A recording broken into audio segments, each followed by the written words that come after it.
ကျွန်တော်တို့ဒီဟာဆိုလို့ရှိရင်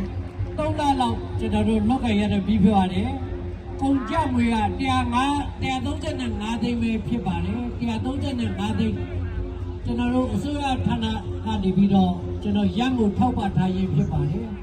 ရမှာထက်တွက်မယ်ဆိုရင်တော့သိန်း250 300တန်နေပြီးဖြစ်ပါတယ်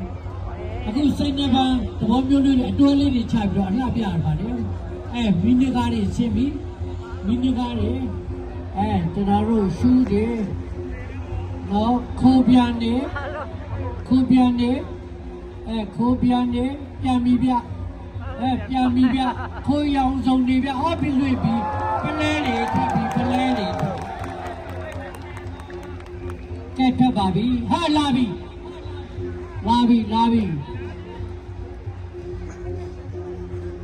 ငိမ့်ပါလေခင်ဗျကောင်းကင်ကြီးကလည်းကြည်လင်းနေတော့မိရှုမိပန်းနေရလဲတားငိမ့်ပါတယ်